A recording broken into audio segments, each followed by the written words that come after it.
Hi students.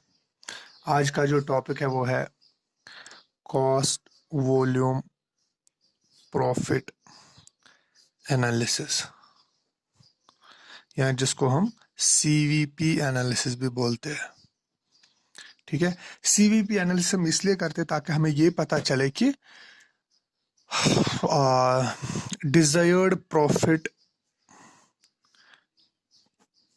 किस sales पे हमें मिलेगा। इसका मतलब ये है कि अगर हमें ये जानना होगा कि अगर कंपनी को 10,000 का प्रॉफिट चाहिए तो 10,000 का प्रॉफिट अचीव करने के लिए कितनी सेल्स उन्होंने करनी है, तो ये चीज जानने के लिए हम सीवीपी एनालिसिस यूज करते हैं। या अगर आपको ये देखना होगा कि effect of change in price या कॉस्ट या वॉल्यूम, इन तीनों का इफेक्ट ऑन प्रॉफिट्स, अगर आप इनमें चेंज, ये इनको थोड़ा चेंज करोगे, प्राइस को चेंज करोगे, कॉस्ट को चेंज करोगे या वॉल्यूम को चेंज करोगे, तो ये चीजें चेंज करने से कौन सा इफेक्ट पड़ेगा किस पे, प्रॉफिट्स पे। ये चीज जानने के लिए आप क्या कर सकते हो, you can use CVP analysis.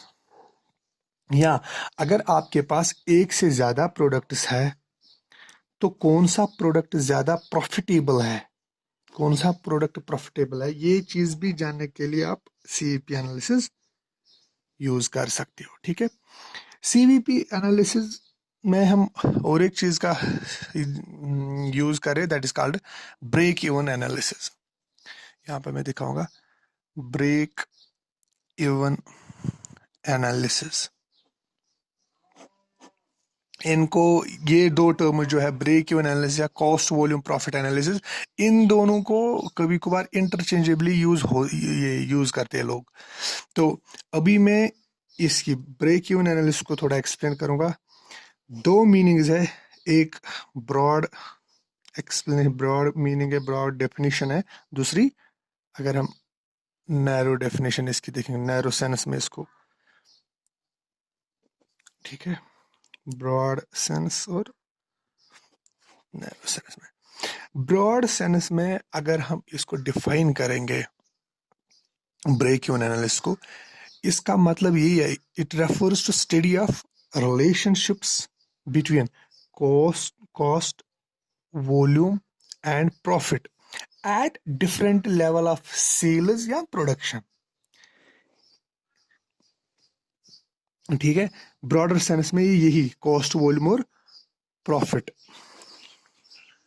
Cost volume and profit study कर रही है at different level of sales, sales के डिफरेंट लेवल्स पे, या at different levels of production.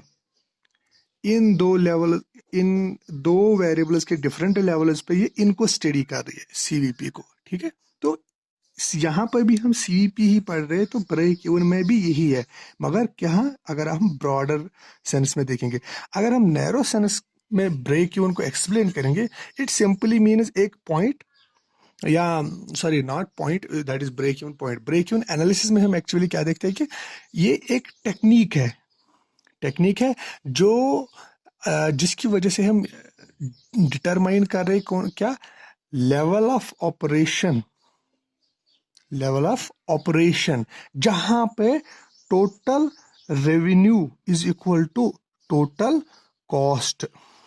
ठीक है, मतलब ये वही बात है कि जहां पर प्रॉफिट और ये कॉस्ट इक्वल हो रहे हैं, लेकिन अभी हम ब्रेक इवन पॉइंट नहीं पढ़ रहे, अभी हम ब्रेक इवन एनालिसिस पढ़ रहे हैं। ब्रेक इवन पॉइंट और ब्रेक इवन एनालिसिस में यही फर्क है कि ये एक टेक्निक है जिससे हम वो लेवल ऑफ ऑपरेशंस डिटरमाइन करें, वो पॉइंट डिटरमाइन करें, वो सेल्स डिटरमाइन करें जिस सेल्स पॉइंट पे हमारा revenue will be equal to total cost, यानी कि जहां पर ना हमें प्रॉफिट ही होगा ना हमें लॉस ही होगा।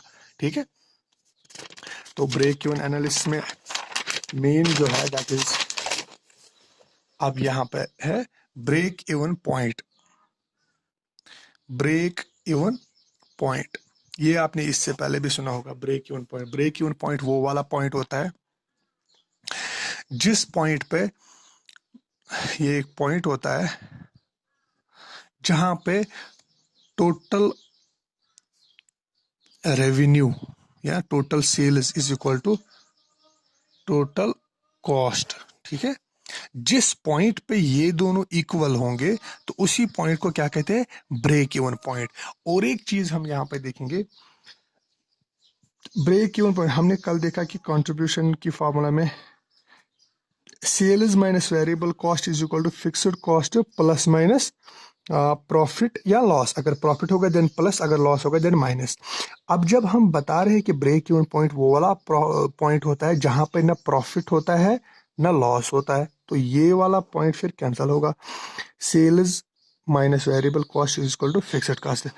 जिस पॉइंट पे sales minus variable cost will be equal to fixed cost, that point is called break even point। या आप उल्टा ब्रेक इवन पॉइंट, या आप उल्टा ये भी बता सकते हो कि ब्रेक इवन पॉइंट पे sales minus variable cost equal होता है किसके, फिक्स्ड कॉस्ट की। ठीक है, तो इस ब्रेक इवन पॉइंट को कभी कभार आप क्रिटिकल पॉइंट भी बोलते हो, या इक्विलिब्रियम पॉइंट भी बोलते हो, या बैलेंसिंग पॉइंट भी बोलते हैं। ठीक है, तो अगर हमें ये देखना है कि sales at this one break even point, हम ऐसे लिख सकते हैं सेल्स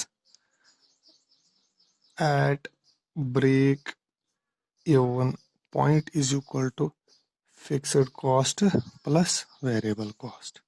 ये सेल्स होती है। अगर sales at break even point आपने ये कैलकुलेट करने हैं देन फार्मूला इज दिस।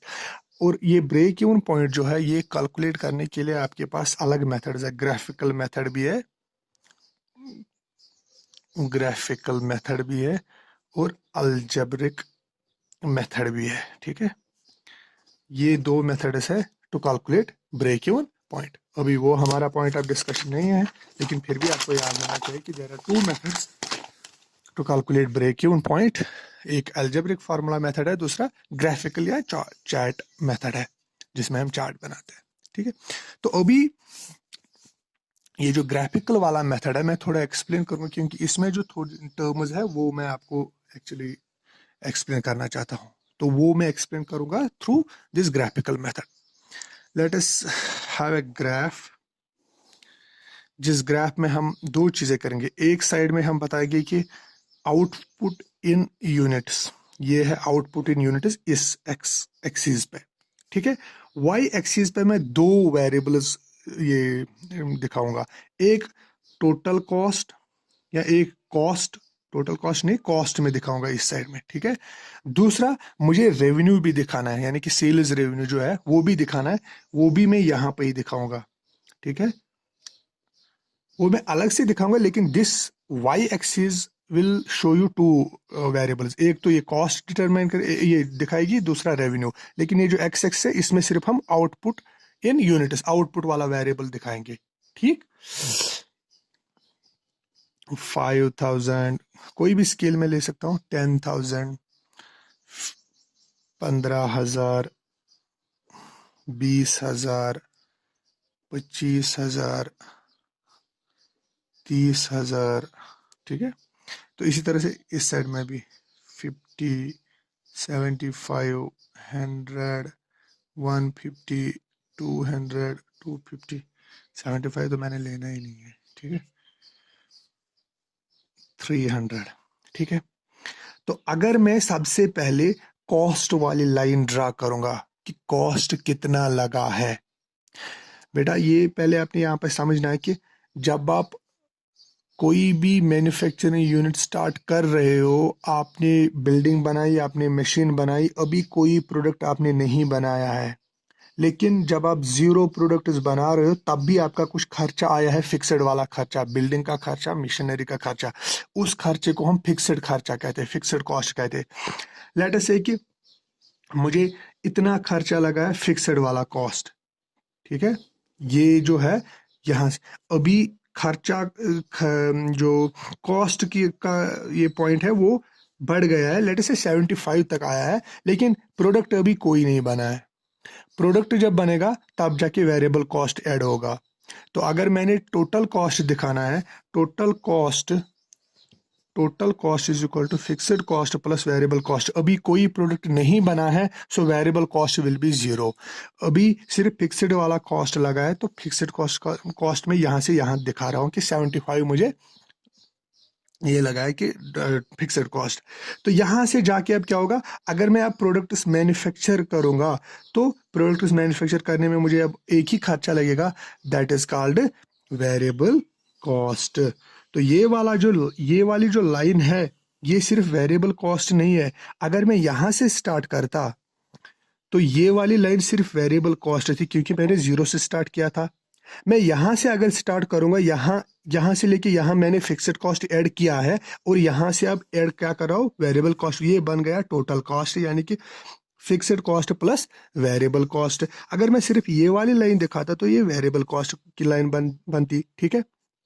अब जब मैंने ये कॉस्ट की लाइन ड्रा की, अब जब मैंने मैन्युफैक्चर यूनिट्स ये प्रोडक्ट्स बनाने शुरू किए हैं तो अब रेवेन्यू भी स्टार्ट होगा। अब मैंने सेल करने, वहां से पैसे भी वापस आएंगे, तो मैं रेवेन्यू जीरो से ही स्टार्ट होगा, ठीक है। रेवेन्यू 100 या 75 या 150 से स्टार्ट नहीं होगा। Revenue will start from zero. तो पहले पहले कम कम कम कम होगा, उसके बाद थोड़ा बढ़ जाएगा बढ़ जाएगा बढ़ जाएगा। तो then there will be one point where this revenue line will, या आपकी जो सेल्स लाइन है, रेवेन्यू या सेल्स लाइन जिसको आप बोलते हैं, ये कट करेगी किसको, इस टोटल कॉस्ट को, ठीक है। जो आपका खर्चा लगा है, पहले पहले आपका जो खर्चा है वो ज्यादा होगा एज कंपेयर टू आपकी सेल्स। फिर एक पॉइंट आएगा जहां पे आपकी सेल्स एक्सीड हो जाएगी आपके टोटल कॉस्ट को। तो यही वाला पॉइंट, ये एक पॉइंट बनता है जहां पे दोनों क्रॉस करते हैं, दोनों इक्वल होते हैं। Sales is equal to total cost, क्योंकि ये वाला पॉइंट जो है यहाँ पे अगर हम देखेंगे, यहाँ पे जितना रेवेन्यू है, जितना आपकी सेल्स है, उतना ही टोटल कॉस्ट भी है, ठीक है। तो यही वो पॉइंट है जिसको हम क्या कहते हैं, ब्रेक इवन पॉइंट, ठीक है। ये ब्रेक इवन पॉइंट है जिसको आप critical point, equilibrium point, balancing point जो भी बोलते हो, तो मेन इसको यही बोलते हैं कि ब्रेक इवन पॉइंट। इस ब्रेक इवन पॉइंट पे ये वो वाला पॉइंट होता है जहां पे ना प्रॉफिट होता है ना लॉस होता है, ठीक है। नो प्रॉफिट नो लॉस, क्योंकि सेल इज इक्वल होता है टोटल कॉस्ट को। क्लियर ये वाला पॉइंट। अब जब ये रेवेन्यू वाली लाइन टोटल कॉस्ट लाइन को कट करती है, यहाँ पे एक एंगल बनता है। ये एंगल और ये एंगल दोनों इक्वल हो गए, क्योंकि ये भी स्ट्रेट लाइन है, ये भी स्ट्रेट लाइन है, दोनों इक्वल है। तो इस एंगल को क्या बोलते हैं, एंगल ऑफ इंसिडेंस। तो एंगल ऑफ इंसिडेंस वो वाला एंगल है जो रेवेन्यू या सेल्स वाली लाइन किसके साथ बनाती है, टोटल कॉस्ट के साथ टोटल कॉस्ट वाली लाइन के साथ बनाती है at break even point. Clear.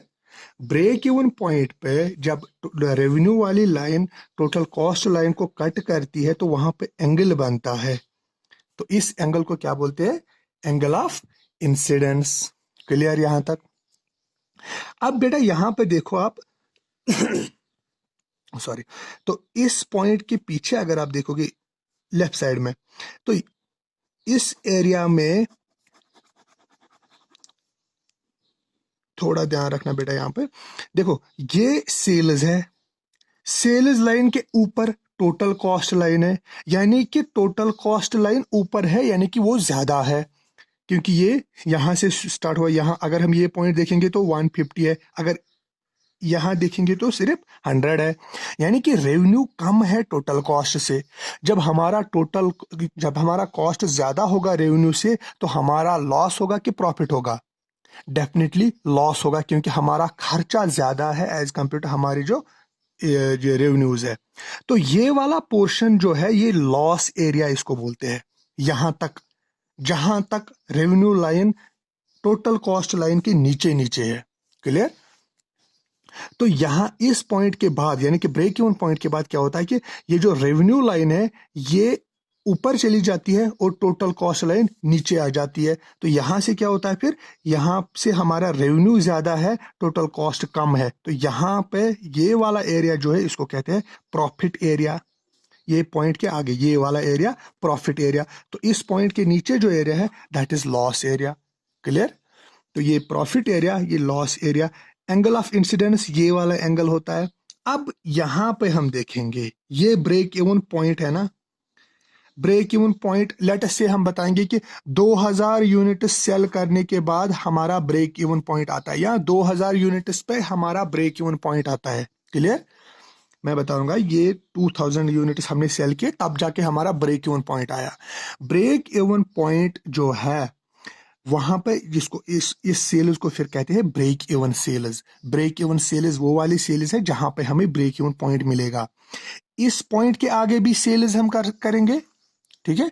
इस पॉइंट के, ये पॉइंट जो है इसके आगे भी हमने सेल्स करनी है, तभी जाके तो हमारा प्रॉफिट मिलेगा, आएगा। फिर जो एक्चुअल सेल्स हम करेंगे, एक्चुअल सेल्स लेटर से हमने किए हैं 5000 सेल्स, तो ब्रेक इवन सेल्स है 2000, तो actual sales minus break even sales जो हमें यहां पे आएगा that is called margin of safety. क्या कहते हैं इसको? Margin of safety. Margin of safety क्या होता है? ये जो ब्रेक इवन सेल्स है और एक्चुअल सेल्स है, actual sales minus this break even sales, ये है एक्चुअल सेल्स हमने कितनी की है, लेट अस से 5000, और ब्रेक इवन सेल्स क्या है जहां पे हमें ब्रेक इवन पॉइंट मिला है जिसको कहते हैं ब्रेक इवन सेल्स। इन दोनों को माइनस करके जो हमें मिलेगा that is margin of safety. Clear? इतना क्लियर बेटा? इसके बाद में बस ये था मेन इसमें कि एक angle of incidence, break even point, profit area, loss area, margin of safety, ठीक है, और ये break even analysis. Okay, thank you guys.